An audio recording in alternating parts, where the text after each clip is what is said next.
All right, we are up to lesson 3 of unit 7. And since there are no new lesson notes, we're going to get right into the examples.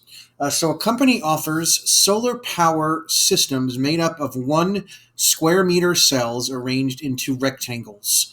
They use the designs for their first 100 customers to list the ways people arrange the cells.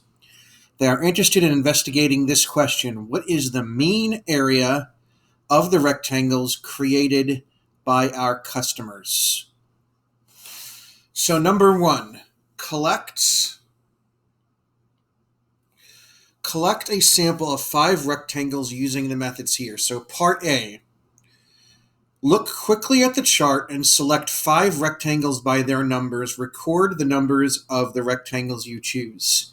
So I'm just going to pick the first 5 numbers I see. So 92, 82, 64, 36, and 16. So I just picked 5 rectangles in that range. Okay. B, select a number between 1 and 95. Use that number and the next 4 numbers for another sample of 5 rectangles. For example, if you select 8, then you would use rectangles 8, 9, 10, 11, 12. So for this one, I am going to select my favorite number, number 19.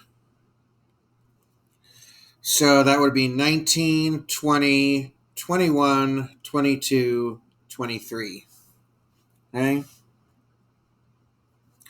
C, look closer at the rectangles and choose your 5 favorites. Record the numbers of the rectangles here. So I am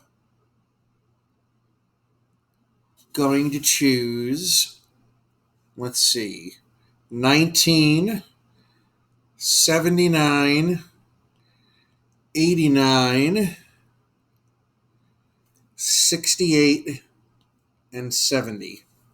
I just picked my 5 favorites. Okay. D, use a random number generator to select 5 numbers between 1 and 100. So a random number generator is exactly what it says. So you can go online and you could literally just Google random number generator, okay? And you can see there's one here. So they want us to select 5 between 1 and 100. So let's do that. So between 1 and 100. So the first number is 20. Okay. Second number is 23.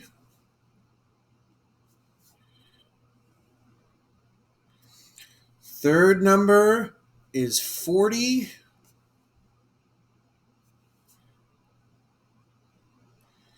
Fourth number is 53. And the fifth number, one more, 35.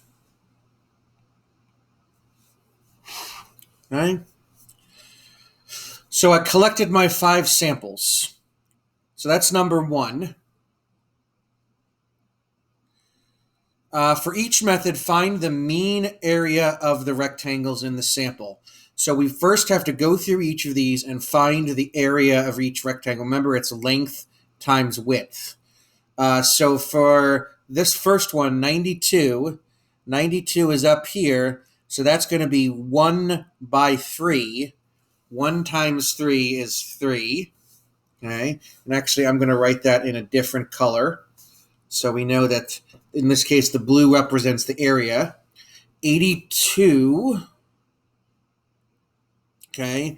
That's, if we zoom in on 82, that's 1, 2, 3 by 1, 2, 3, 4, 5. So it's 3 by 5. So 3 times 5 is 15.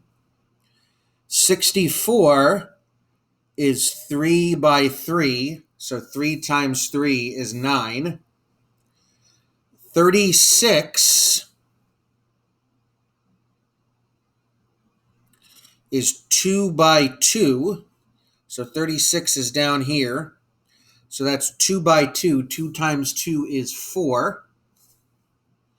And 16 is 3 by 3.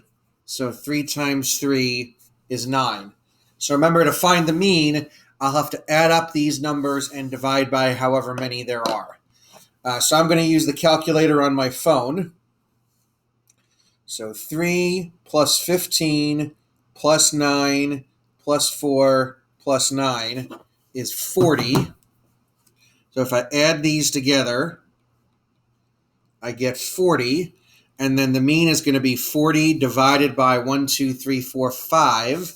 So 40 divided by 5 is 8. So the mean in this case is 8. Okay? Let's do B. So 19 through 23. So 19 is down here. So that's 2 by 2. So 2 times 2 is 4. 20 is 1 by 1. So 1 times 1 is 1. 21 is also 1 by 1. So 1 times 1 is 1. 22 is also 1 by 1. 1 times 1 is 1. And then 23 is 1 by 1, 2, 3, 4. 1 by 4. So 1 times 4 is 4. So now I need to find the mean of those. So 4 plus 1 plus 1 plus 1 plus 4 is 11. And 11 divided by 5 is 2.2. Okay? C. That was the one, choose your 5 favorites. So if you look at all the ones that I chose, 19 is 2 by 2. 79 is 2 by 2. 89 is 2 by 2. 68 is 2 by 2. And so is 70. So I chose 5 that are all 2 by 2. So if they're 2 by 2, 2 times 2 is 4. Okay? So if I find the mean of these, the mean is also going to be 4. Okay? Part D. Use a random number generator to select 5 numbers between 1 and 100. So that was the one that we did on Google. So number 20 is down here is 1 by 1. So 1 times 1 is 1. 23 is 1 by 1, 2, 3, 4. 1 by 4. So 1 times 4 is 4. 40 is over here. So 40 is 1, 2, 3, 4, 5, 6 by 2. So 6 times 2 is 12. 53 is 1, 2, 3, 4, 5, 6. Also 6 by 2. So that's going to be 12. And then 35 is 2 columns, and then 1, 2, 3, 4, 5, 6 rows. So that's also going to be 12. Okay, so now I need to find the mean of those. So 1 plus 4 plus 12 plus 12 plus 12. And I get 41. And if I divide that by 5, I get 8.2. So that's number 2. For each method, find the mean. Number 3, which method do you think is best for estimating the mean area for the entire population. So the key when you are choosing a sample, just like when you are dividing participants in a study into groups, is you want the process to be truly random. The more random the process is, the less biased the results are. So in this particular case, if we look at the three methods, which one of these is the most random? Well, D literally has random in the sentence. Use a random number generator. Okay. So because D is the most random process of choosing the sample, D is the best for estimating the mean area. Okay. So I'm answering that question verbally. I'll repeat it again. D is the best method because it is the most random. Plain and simple. And that is it for this lesson.